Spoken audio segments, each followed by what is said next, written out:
가기사는 증시 각도기. 안녕하세요, 증시 각도기 TV 시청자 여러분, 투자 여러분, 모두 반갑습니다. 네, 1월 27일 화요일, 1월의 마지막 주간이 흘러가고 있는 중국 마음으로 찾아온 각도기 가기사입니다. 안녕하세요, 찔링입니다. 네네. 제가 방송 시작하기 전에 또 안내 말씀드리는데요. 요즘에 AI가 발달하면서 뭐가 발달하고 있냐면 무슨 방이 있잖아요, 방에서 전화를 한대. 그래서 목소리가 나고 똑같대.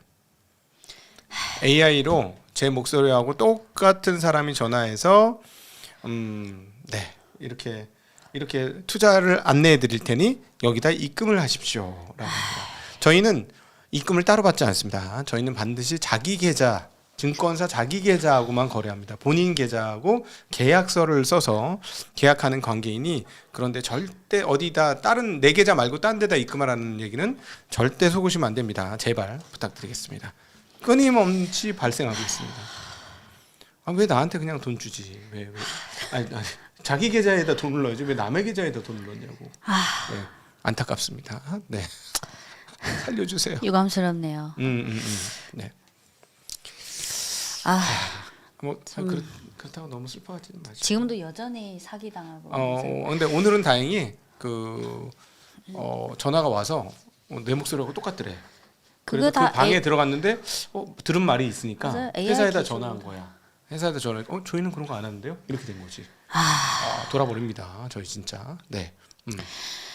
네, 오늘 중국 본토 증시는 강보합으로 마감했고 홍콩은 1%대 상승 마감했습니다. 한국 시각 오후 4시 기준 상해 0.18% 상승, 심천 0.09% 상승. 네.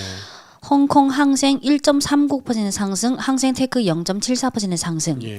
오늘 지난주에 이어서 이번 주 상해 종합지수 기준으로 계속해서 강야 보합권에서 왔다 갔다 하고 있잖아요. 네네. 오늘은 상해랑 심천 지수 모두 장 초반에는 약보합으로 출발했는데 장중에 다 강보합으로 전환했고요. 네. 홍콩은 강보합 출발했는데 오전장에 1.5%대 상승까지 갔다가 오후에 지금 한 1.34% 내외를 유지하고 있습니다.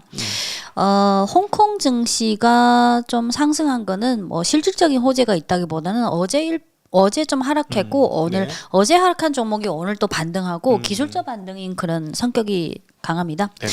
그리고 항생 지수 중에 예를 들어서 항생테크 지수가 30개 종목인데 오늘 홍콩 항생 지수 안에 들어있는 시총 비중이 좀 큰 종목 중에 보험이 3에서 5% 상승했고 금이랑 은행 2% 상승, 반도체 2% 상승, 그리고 알리바바 2%대, 텐센트 1%대. 그래서 그냥 전체적으로 어제 하락한 게 오늘 상승했어요. 네네. 그리고 오늘 중국 증시 중 상승 업종은 반도체 3%대, 우주, 방산, 보험, 귀금속 2%대, 그 외에 통신, 장비, 전자부품, 문화, 미디어 등이 1% 상승했고, 하락 업종은 석탄, 비료, 음식료, 관광, 외식, 에너지 장비, 농업, 소매, 제약, 바이오 등입니다. 네. 오늘 내용은 서너 가지인데요. 네 번째는 시간 나면 말씀드리고, 첫 번째는 상해 선물거래소 또 공고를 냈습니다. 그렇군요. 어디 쪽 무슨 선물. 어떤 선물? 비철금속. 비철금속. 네. 그러니까 일종의 금은이 포함된 유색 금속. 네, 과거 중국 시황에서 말씀드린 거는 1월 20일에 상해 선물거래소에서 동, 알루미늄, 금, 은의 선물거래에 대해 증거금 비율을 기존의 9%에서 10%까지 올렸어요. 네. 너무 과열을 좀 속도 조절시키기 위해서. 근데 지금 딱 일주일 지났는데 어제 장 마감 후에 상해 선물거래소에서 또 유사한 공고를 냈습니다. 네. 이번에는 동, 알루미늄 선물거래의 그 증거금 비율을 아까 6일 전에 9에서 10%로 올렸잖아요. 네. 이번에 10에서 11%로 올렸습니다. 그래서 조금씩 계속 속도 조절을 하고 있고요.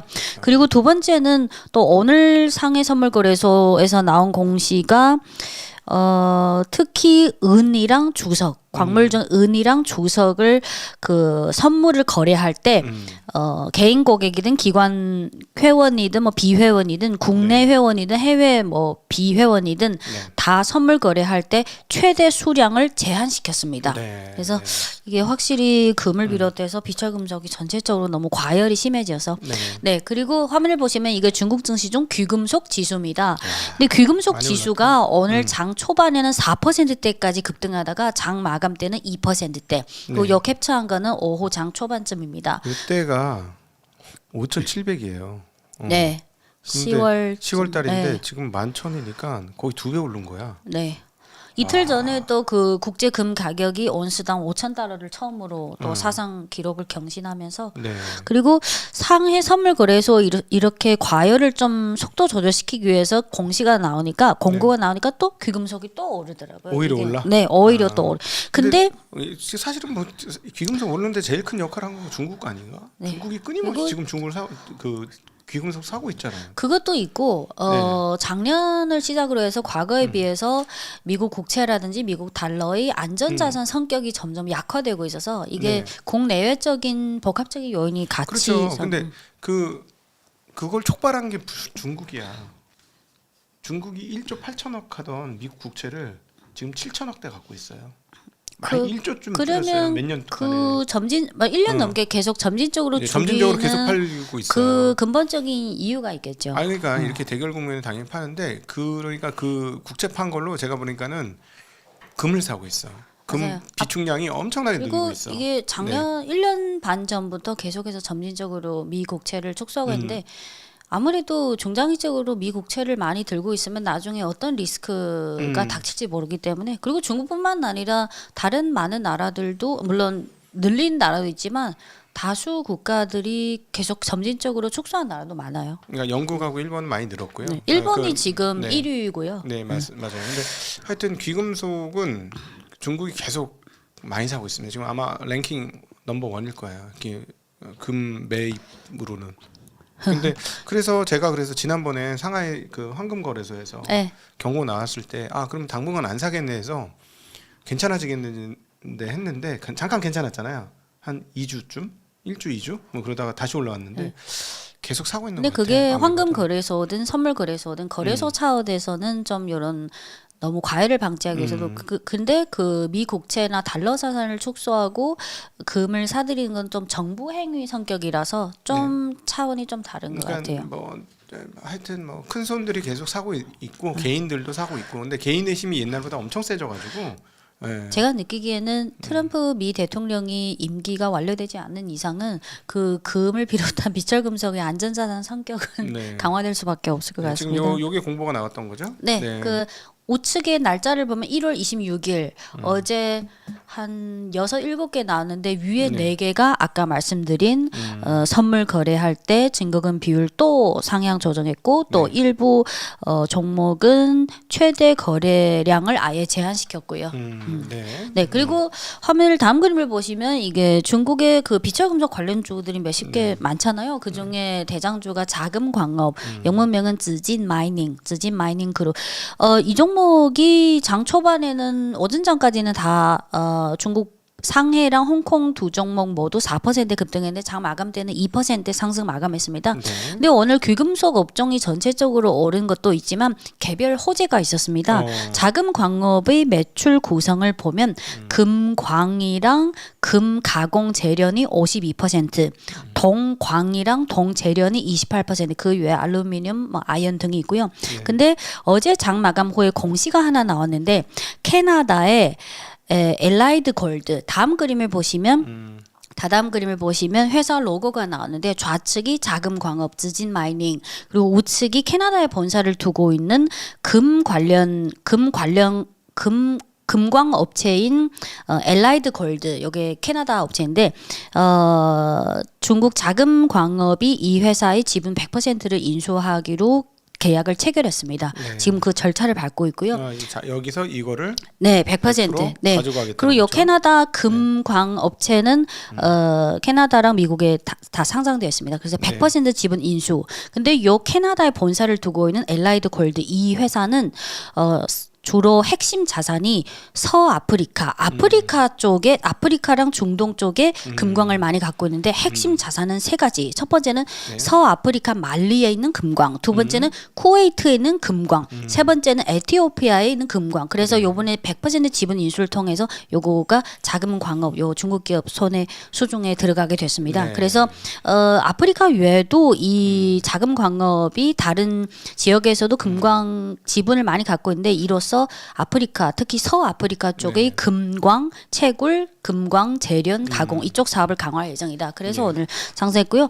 그리고 어제는 그 상업우주가 10개 종목 정도가 한 10% 하한가를 기록했잖아요. 네네. 그래서 어제는 상업우주 지수가 6% 하락했고 오늘은 0.8% 하락 출발했는데 오후장 들어서서 1% 상승 전환했습니다. 이거는 네네. 뭐 그냥 기술적 그 반등. 정도로 네. 그리고 다음 그림 보시면 중국 증시 중 어제 말씀드렸던 애플 테마 지수입니다. 네. 애플의 공급사가 다 들어있고요. 근데 어제는 1%대 하락했고 오늘은 약보합 출발했는데 소폭 상승 전환해서 오후장에 1%대 상승 전환했습니다. 그래서 어제는 1% 하락, 오늘은 1% 상승. 근데 어제 말씀드린 게 24일부터 27일까지 단기 이벤트로 일부 제품에 대한 그 할인 행사를 하고 있잖아요. 네. 근데 물론 뭐 며칠밖에 안 되는 단기 할인 행사 그것도 오프라인 매장이 아니라 온라인 그 지정된 플러그십니다. 근데 현지에서 이거에 대해서 좀 그냥 단기 이벤트이긴 하지만 현지에서 좀 의견들이 좀 나왔는데 좀 취합해서 말씀드릴게요. 첫 번째는 이번에 할인 해당 제품이 주로 작년에 나온 신제품이 아니라 작년에 재고가 좀 많이 남은 제품 위주입니다. 그래서 좀 새로 나온 예를 들어서 아이폰 17 시리즈는 이번 이벤트 행사에 안 포함되고요. 그 전에 아이폰 16, 아이폰 16 플러스 과거 제품이 주로 그 할인 대상입니다. 네. 그래서 첫 번째는 이 단기적으로 재고 처리하는 성격이 크고요. 근데 두 번째는 근데 이게 24일부터 27일까지 단기 행사를 하는데 바로 한 달 좀 남짓 전에 유사한 할인 행사를 또 했어요. 그래서 3개월 만에 2번 할인 행사를 한 거예요. 네. 그러면 예전에는 애플의 경우에는 팀쿡 그때도 애플은 사실 가격 인하 같은 거 잘 안 하는 그런 이미지가 강했는데 그쵸. 이게 3개월 만에 2번 했는데 그러면 그런 약속은 이제 없어지는 거나 조금 그런 느낌? 근데 이상하다. 미국에서는 판매가 아이폰 17 판매 호조가 나온다고 해가지고 네. 주가가 어제 많이 올랐거든요. 오늘 네. 새벽에 네. 조금 반응이 좀 다르네. 네. 예, 그래서 이번에 아이폰 17 이런 제품은 그 할인 행사 안 들어갑니다. 하고. 재고 네. 처리 옛날 남은 재고 그리고 재고가 다 판매되면 이제 할인 행사는 끝납니다.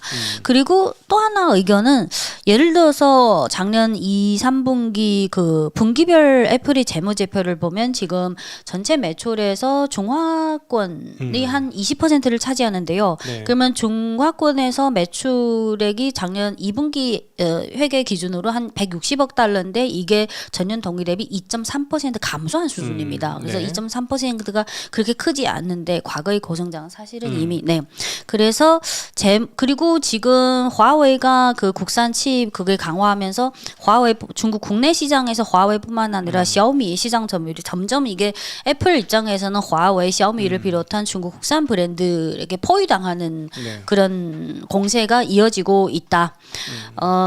그리고 또 하나는 지금 이제 조만간 또 애플이 신제품을 봄에 신제품을 출시하겠잖아요. 그러면 그 전에 이렇게 재고 처리를 하는 거는 신제품을 위해서 어떤 공간을 마련하는 거나 그냥 이거를 충분히 그럴 수 있죠. 네, 그거는. 그걸 네. 위한 준비한. 그래서 또 하나 의견은 뭐냐면 지금 글로벌 시장을 보면 예를 들어서 인도랑 동남아 등 신흥 시장에서는 삼성폰이 좀 그 앞서서 잘 나가는 상황이라서 동남아나 인도 이런 시장에서는 삼성에 좀 밀려서 애플이 좀 애매한 상황이에요. 그리고 유럽이랑 미국과 같은 시장에서는 지금 미국이나 유럽의 경기 상황은 여러분들도 어느 정도 아시겠지만 지금 미국이랑 유럽 소비자들이 휴대폰 교체하는 그 사이클이 길어졌습니다. 네, 그래서 돈이 없다는 얘기예요. 네, 36개월로 길어졌거든요. 네. 그래서 그게 교체 수요도 좀 뭔가 좀 둔화된 느낌? 그리고 중국 시장은 아까 말씀드린 중국 국산 브랜드 특히 화웨이를 비롯해서 점점 올라오고 있으니까 또 이게 포위당한 느낌. 네. 그래서 이런 상황에서 애플에서 물론 3, 4일밖에 안 되는 할인 이벤트지만 어떻게 보면 이게 중장기적으로 어떤 애매한 포지셔닝 그거를 반영한 것 같다. 그래서 전략적인 측면에서 이번에 단기 할인 행사를 뭐 비롯해서 나중에도 또 재고 처리할 때 또 이런 행사가 뭐 있을 수 있다. 이렇게 여러 가지 평가가 나오고 있습니다. 네. 네. 그리고 다음 그림은 중국 증시 중 항공 지수인데요. 여기 항공 지수이긴 한데 안에 항공사도 있고 항공이랑 그 물류 쪽도 있습니다. 네. 단순히 그 항공사만 뿐만 아니라 국내외 물류 관련 업체도 다 포함되어 있습니다.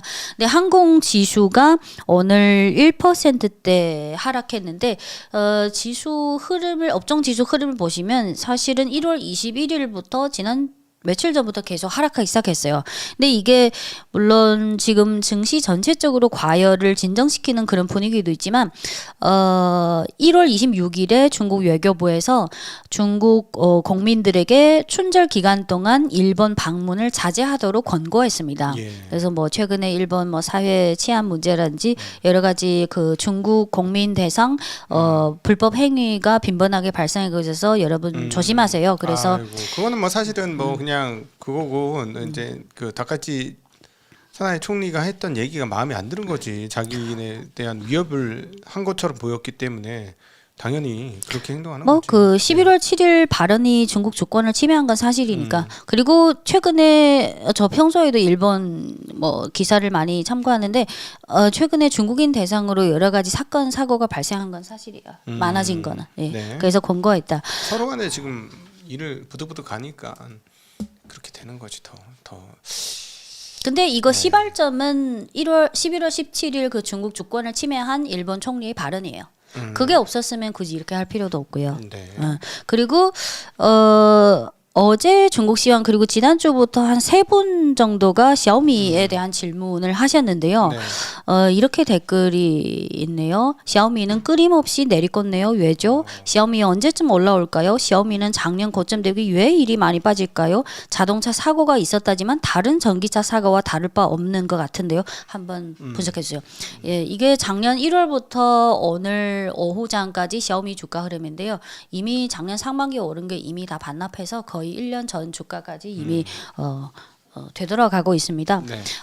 우선은 작년 9월 말부터 본격적으로 떨어지기 시작했잖아요. 네. 그래서 작년 9월 말부터 작년 말까지 요 몇 개월 동안 떨어진 이유는 증시각도기 TV의 중국 시황 10월 14일 시황이랑 9월 26일 시황을 참고하시기 바랍니다. 그러면 9월 말부터 작년 12월 말까지 내용이 다 정리되어 있고요. 10월 14일 중국 시황, 9월 26일 중국 시황.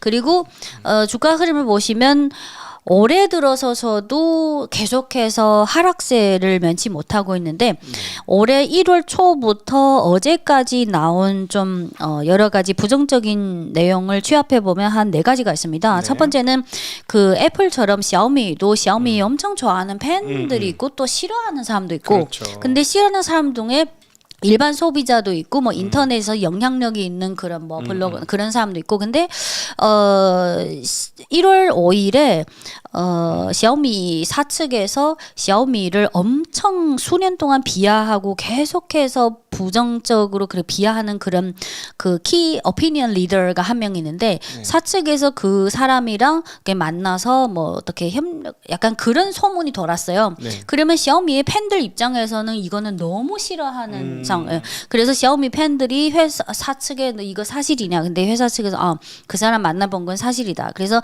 샤오미의 그 굳건한 팬들 입장에서는 이게 샤오미에 대한 그런 마음이라든지 신뢰감이 좀 많이 좀 속상하게 됐다. 그런 느낌, 신뢰감. 그 두 번째는 펀더멘털 측면에서 연초에 샤오미가 또 2026년 스마트폰 출하량 목표치, 뭐 전기차 목표치 이런 거를 발표하잖아요. 그렇죠? 근데 2026년 샤오미가 스마트폰 출하량 목표치를 작년에 비해서 목표치를 한 20% 정도 하향 조정했습니다. 목표가 떨어졌다고? 네, 근데 요거는 뭐 공식적으로 공시를 발표하는 게 아니라 그 떠도는 기사가 샤오미 내부에서 2026년 샤오미 스마트폰의 글로벌 출하량 목표치를 기존의 작년 말쯤 기존에 설정한 것보다 한 10에서 20% 정도 하향 조정했다. 그런 이런 경우 별로 소문, 없거든요. 네, 이런 소문이 네. 돌았거든요. 네네네. 그래서 신기하다. 그래서 이게 근데 지금까지 말씀드린 건 다 사실 공시가 아니라 소문 정도면 그리고 또 샤오미 그 매출 중에서 한 20%를 차지하는 전기차가 있는데 전기차가 작년에는 처음에는 뭐 출시할 때는 주문량도 많았는데 1월 들어서서 그 주력 제품 중에 SU7이라는 전기차가 있잖아요. 네. 1월 들어서서는 좀 주문량이 좀 부진한 그런 느낌. 네. 그리고 메모리 그 가격이 계속 상승하면 샤오미 입장에서는 사실 부담 요인이죠. 그거 상승했다고 해서 판매가를 그만큼 인상시킬 수 없잖아요. 그렇죠. 그래서 지난번에 메모리 가격 오른 걸로 공표했었죠. 네. 그래서 샤오미는 또 극단적인 가성비 컨셉이라서 네. 메모리 단가 가격한 만큼 인상하기는 어려운 상황이라서 그래서 펀더멘털 측면에서 뭐 스마트폰, 전기차, 뭐 메모리 가격 인상 이런 부담 요인이 있고 세 번째는 또 연초부터 작년 말에는 레이준 회장이 그 주가가 계속 떨어지니까 또 자사주 매입 그런 거를 했는데 근데 1월 초부터는 요것도 뭐 공시까지는 안 돼 뭐 부회장이랑 일부 임원이 일부 샤오미 주식을 약간 현금화. 또 요것도 또 소문이에요. 지금까지 말씀드린 건 다 인터넷에 그 취합한 거예요. 그래서 뭐 1월 5일이랑 1월 13일에 그 임원이랑 뭐 일부 임원이 또 뭐 20억 달러 정도를 매도했는데 또 바로 며칠 후에 1월 5일이랑 13일에는 또 자사주를 매수했다. 자꾸 이런 뉴스가 나오니까 투자자들 입장에서는 좀 혼란스러운 거예요. 네. 그리고 끝으로 또 하나는 작년 그 10월 14일 중국 시황에서 그 요약해 드린 것 중에 작년 하반기에 샤오미가 그 사고가 좀 많이 나타났는데 1월 19일에 또 사고가 두 차례 나타났습니다. 그래서 네, 1월 19일. 예, 중국 그 해남성이랑河南성, 해남성이랑 하남성에서 그래서 1월 초부터 지금까지 뭐 2, 3주밖에 안 됐는데 또 부담 요인들이 또 터져 나와 가지고 그래서 샤오미를 갖고 계신 분들은 좀 많이 아쉽겠지만 근데 단기간에 이게 주가 반등이 솔직히 어려울 것 일단 같아요. 마진이 많이 박해지는 거는 진짜 실질적인 문제죠. 지금 왜냐하면 메모리가 상승을 그대로 제품가에 고스란히 반영시키면 되는데 저가 스마트폰에서는 그러긴 되게 힘들 것 같아요. 샤오미 지금 매출 중에 스마트폰 비중이 한 40% 정도 돼서 이게 그리고 또 하나는 샤오미만 분석하면 자꾸 부정적인 요인들을 많이 꼽을 수밖에 없는데 예를 들어서 샤오미가 홍콩에 상장됐잖아요. 그러면 홍콩의 테크주 뭐 이런 기술주에 투자하는 홍콩 현지 투자자든 중국 투자자든 글로벌 투자자들 입장에 서서 생각하면 기술주 위주로 투자할 때 샤오미 외에도 선택이 많은데 그러면 샤오미가 다른 기술주보다 좀 부담 요인이 많을 때 굳이 여기에 매달릴 필요는 없고 그래서 그렇죠. 여러모로 부담 요인들이 많은 게 현실입니다. 네. 그리고 시간 때문에 네 번째 내용은 내일 계속해서 말씀드리고 끝으로 오늘 오전에 지금 핀란드 총리가 중국 방문 중인데 오늘 오전에 정상회담이 이루어졌습니다. 네. 네. 핀란드 총리 어찌 보면 좀 젊어 보이네. 네.